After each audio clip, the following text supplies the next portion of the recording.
En effet, en réfléchissant aux raisons pour lesquelles la France est, dans les pays développés, le pays qui a le plus de mal à se réformer, à s'adapter, alors que beaucoup de pays l'ont fait.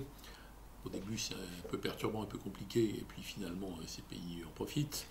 Alors que la France a réussi des rétablissements spectaculaires à plusieurs moments de son histoire, je me suis demandé pourquoi il y avait de tels blocages depuis maintenant assez longtemps.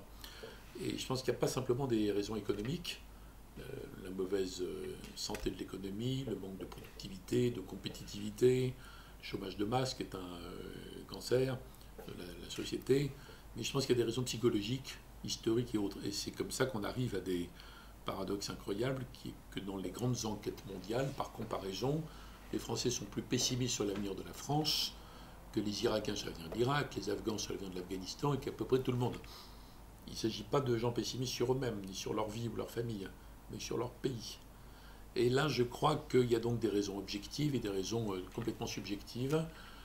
Le fait, par exemple, que les Français, les élites françaises en tout cas, ont longtemps pensé que la France était un pays spécial, qu'il y avait une sorte de mission particulière, avec un message universel à répondre. Tout ça est très honorable sur le plan philosophique, mais dans un monde où il faut être compétitif et où la France est en difficulté, ça porte moins bien. Donc il y a une sorte de vexation. Il y a une partie des Français qui sont vexés, humiliés par rapport à ça. Il y a aussi la lucidité historique qui est tout à fait nécessaire sur les différentes étapes de l'histoire. Il y a des ombres et des lumières comme dans tous les pays, et qui a tourné une espèce de maladie expiatoire en France, comme si la France était le seul pays au monde, le seul peuple au monde à avoir connu non seulement des lumières dans son histoire, mais des moments d'ombre, des moments noirs, bon, sombres. Bon, tout le monde, c'est arrivé à tout le monde. Donc il y a une sorte d'exagération. Après, il y a beaucoup d'illusions. Il y a le fait que pour beaucoup de pro-européens, il y a longtemps, l'Europe allait être une sorte de France en plus grand par rapport à ça. Il y a l'idée que tout est politique et que tout se détermine de façon politique, alors qu'on est dans un monde où tout est économique ou géoéconomique.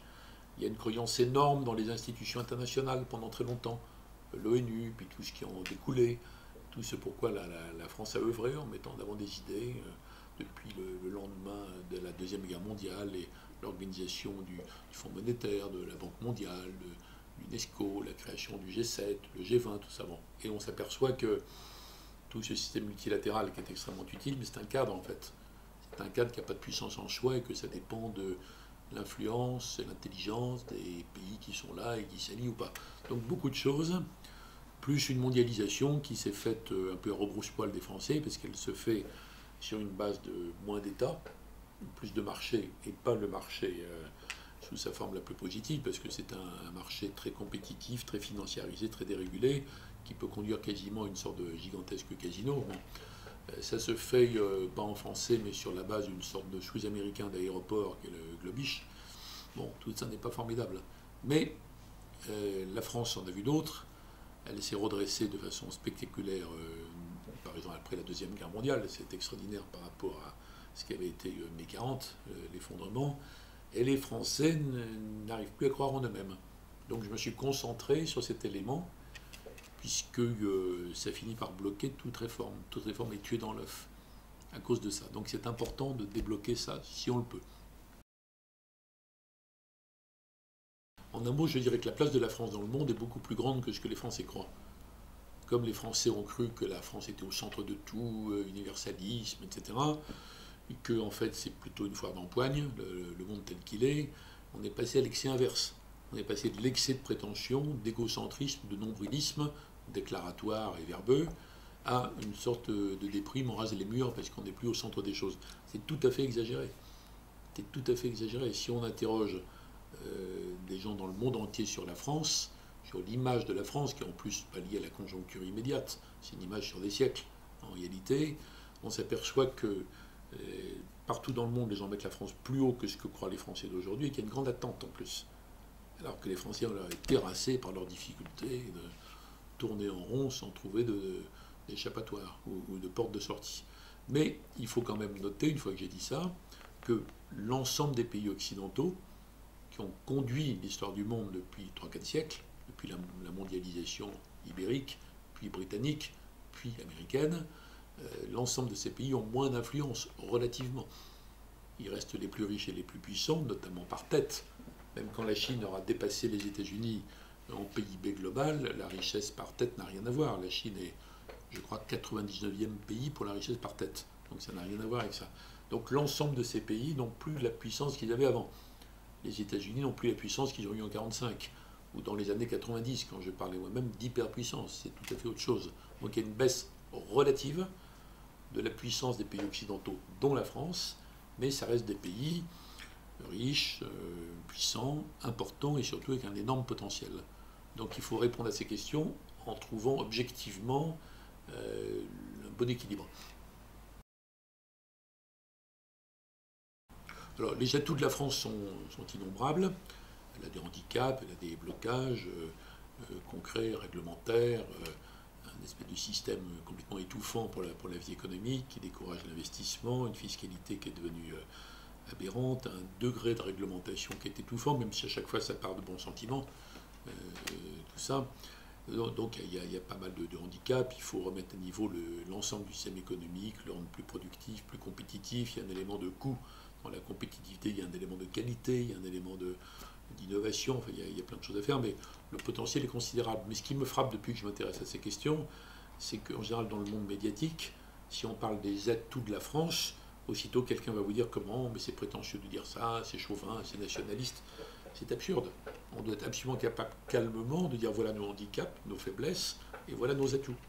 Les atouts sont innombrables. Il y a des atouts historiques, le fait qu'on soit un pays important depuis plusieurs siècles, donc dans la tête des gens dans le monde entier ça compte. Le fait qu'il y ait une langue parlée quand même par énormément de gens dans le monde, mis à part l'espèce de sous-américain dont je parlais, que tout le monde parle un peu, c'est une langue importante, notamment en Afrique, qui se développe. Il y a le potentiel industriel, il y a peu de pays européens qui est l'équivalent du CAC 40, même si les grandes entreprises du CAC 40, par leur dynamisme, font l'essentiel de leur développement ailleurs. C'est parce que c'est ailleurs que la consommation augmente, notamment en Asie. On peut prendre des choses tout à fait variées. Il y a l'influence culturelle, le soft power de la France, même si ce n'est pas organisé pour ça. L'influence de la gastronomie, des chefs qui sont de le monde entier, des artistes, des écrivains. C'est rare dans le monde qu'on ne trouve pas une personne cultivée qui va parler avec de l'émotion dans la voix d'un grand auteur français. Bon. Donc il y a mille choses, et si ça n'était pas le cas, la France, Paris, ne serait pas la première destination touristique mondiale. Simplement, il ne faut pas que ces atouts soient des atouts liés au passé. Et qu'on soit simplement encore influent géopolitique parce qu'on est au Conseil de sécurité, parce qu'à la fin de la Deuxième Guerre mondiale, grâce à De Gaulle et beaucoup à Churchill, la France a été membre permanent du Conseil de sécurité. Ce n'est pas suffisant. Donc on a un potentiel énorme, mais tout l'enjeu de maintenant, et pour des jeunes générations, c'est de faire en sorte que ça reste vrai pour dans 10, 20, 30, 40 ans.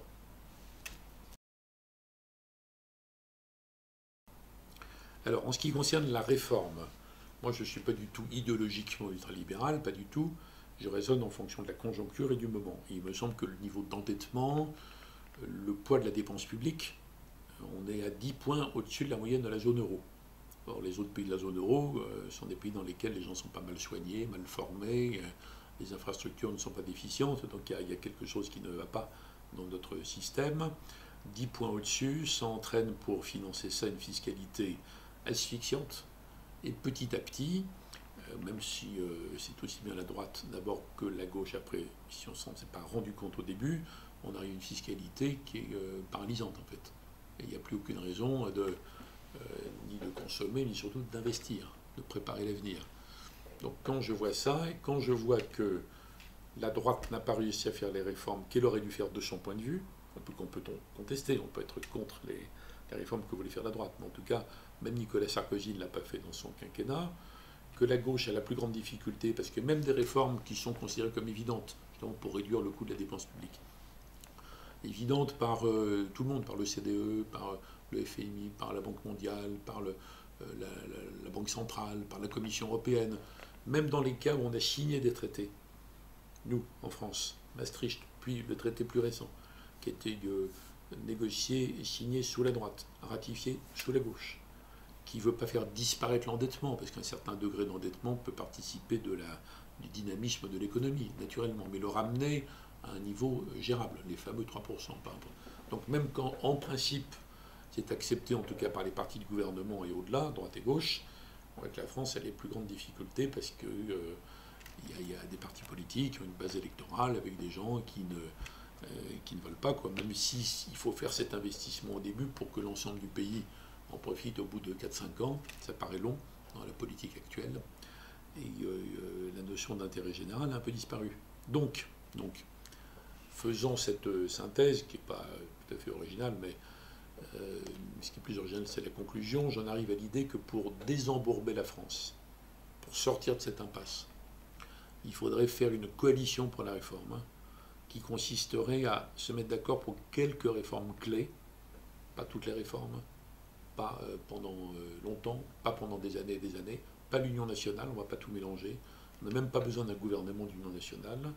C'est pas la cohabitation comme il y avait en France, qui était une cohabitation plutôt conflictuelle, de combat.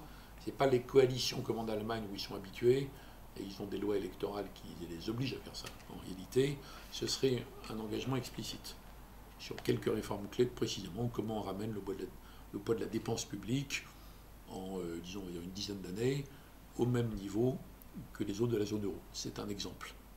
Donc j'ai lancé ça en sachant très bien que ça peut paraître irréaliste, mais dans cet ouvrage, La France au défi, j'ai voulu prendre à bras-le-corps cette question, provoquer un débat, et voir si on peut sortir d'une situation désespérante où l'Europe nous dit sans arrêt, vous avez promis, vous devez le faire, c'est votre intérêt, c'est notre intérêt, qu'est-ce que vous attendez? Et on dit on n'y arrive pas, on a besoin encore un délai. On voit que l'opposition du moment n'aide pas du tout. Elle attend que le gouvernement qui est là à un moment X se plante, en attendant d'y être à son tour et de se planter à son tour. Donc une sorte de sentiment de désespérance et d'impuissance, et qui finit par alimenter justement ce manque de confiance en soi des Français, et c'est le serpent qui se mord la queue. Donc l'idée que j'ai lancée dans La France au défi, c'est une piste pour en sortir.